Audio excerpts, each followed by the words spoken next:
Baik, bismillahirrahmanirrahim. Perkenalkan, nama saya Narisa Zuhra Namira dari Pendidikan Kimia semester 5A. Di sini saya akan membacakan hasil resum jurnal yang telah saya baca, yaitu mengenai model mental asam dan kekuatan asam, Journal of Research in Science Teaching. Adapun pembahasan yang akan saya bahas yaitu yang pertama latar belakang, yang kedua tujuan penelitian, yang ketiga kajian teori, yang keempat metodologi, yang kelima hasil penelitian, dan yang terakhir kesimpulan dan komentar. Baik, untuk latar belakang penelitian ini adalah penelitian ini dilakukan karena dalam 30 tahun terakhir, penelitian dalam bidang pendidikan sains secara umum dan pendidikan kimia secara khusus di tingkat perguruan tinggi sebagian besar difokuskan pada masalah pengajaran dan pembelajaran pada mata kuliah pengantar di jurusan sains dan teknik. Nah, sedikit sekali studi yang mengeksplorasi sifat dan mengembangkan pengetahuan dan keterampilan ilmiah dalam kasus lanjutan. Hal ini menjadi masalah karena permasalahan tentang bagaimana konsep dan gagasan berubah dalam disiplin-disiplin tertentu. Nah, adapun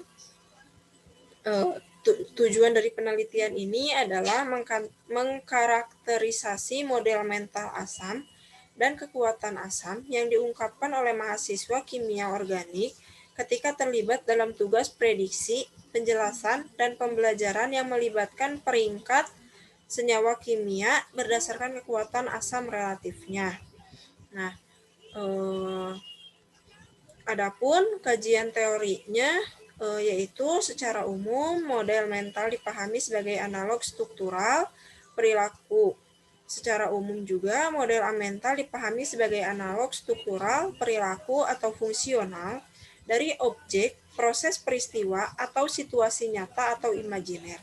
Model mental diharapkan untuk mendukung pemahaman, penalaran, dan prediksi dalam situasi di mana mereka terlibat dan dari penalaran logis dalam suatu atau situasi sehari-hari sehingga mereka dapat memecahkan masalah kompleks dan dalam dominan yang kaya pengetahuan menurut Zettner 2002. Dalam penelitian ini, model mental dipahami sebagai representasi internal dinamis yang dapat dibangun di tempat untuk menangani tugas masalah atau situasi tertentu. Nah, jadi kajian teori di sini itu adalah modelnya ini dapat dipahami sebagai representasi internal dinamis. Pada penelitian ini juga dijelaskan pula metode ilmiah untuk mendeskripsikan asam dan kekuatan basanya. Next. Yang selanjutnya adalah metodologi. Nah, di dalam metodologi juga ada tujuan dari penelitian, yaitu tujuannya itu untuk mengkarakterisasi model mental asam dan kekuatan asam yang diungkapkan oleh mahasiswa kimia organik ketika terlibat dalam tugas prediksi, penjelasan, dan pembenaran yang melibatkan peringkat senyawa kimia berdasarkan kekuatan asam relatifnya. Nah, adapun peserta dalam penelitian ini adalah mahasiswa kimia organik semester 1 dalam musim gugur tahun 2008 dan 2009. Nah, untuk instrumen penelitiannya ini ada perancangan 2 instrumen analog masing-masing ini dibagi menjadi 3 bagian, yaitu tugas prediksi, tugas penjelas, dan tugas pembenaran. Nah, pada bagian pertama ini, siswa meramalkan kekuatan asam relatif dari satu set 3 senyawa organik berbeda yang diwakili oleh rumus struktur kerangka mereka.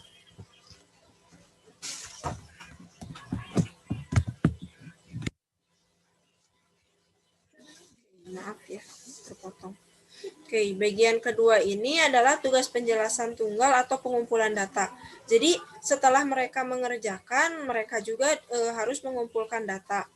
Lalu yang selanjutnya itu adalah pengumpulan data.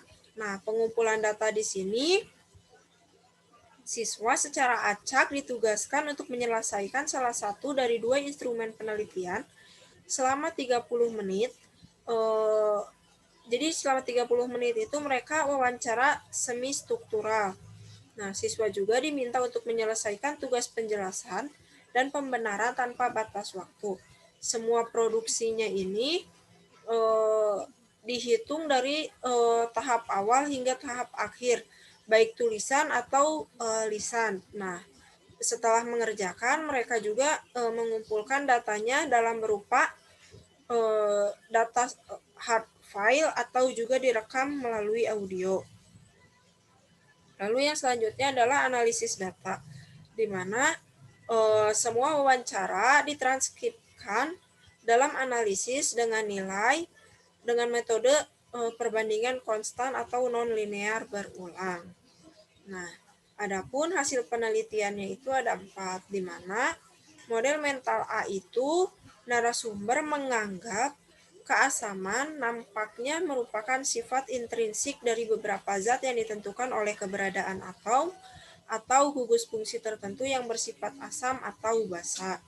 Nah, sedangkan untuk model mental B ini, siswa mengungkapkan model mental B menganggap asam sebagai zat yang dapat menghilangkan atom hidrogen atau proton.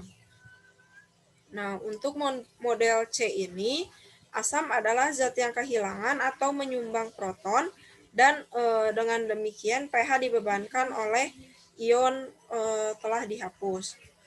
Nah, untuk model D itu siswa memikirkan kekurangan asam ditentukan oleh, nah yang pertama itu di sini siswa berpikir bahwa jumlah pasangan elektron bebas dalam sebuah molekul, lalu konsentrasi elektron atau muatan negatif yang diinduksi oleh keberadaan atau atom elektron negatif. Nah, adapun adanya orbital kosong yang dapat menampung menampung lebih banyak elektron. Lalu yang selanjutnya adalah kesimpulan dan komentar, di mana kesimpulannya itu tujuan utama penelitian ini adalah untuk mengkarakterisasi model mental asam, kekuatan asam penelitian.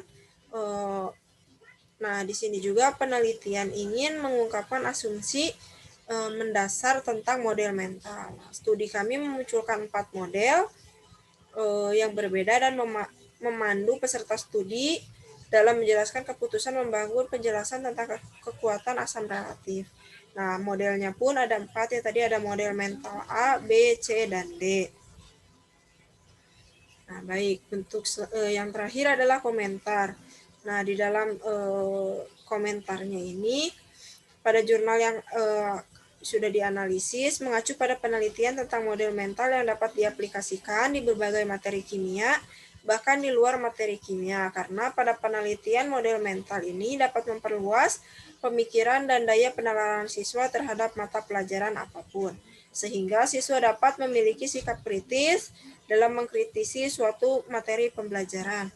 Nah, adapun masukan untuk jurnal ini adalah jika dilengkapi dengan tabel atau grafik yang mendukung, itu akan membuat lebih menarik pembaca, karena di dalam jurnal ini masih banyak pembaca yang monoton dengan membacanya karena tidak terdapat gambar yang mendukung. Mungkin cukup sekian yang dapat saya sampaikan. Mohon maaf atas segala kekurangannya. Wabillahi taufiq wal hidayah. Wassalamualaikum warahmatullahi wabarakatuh.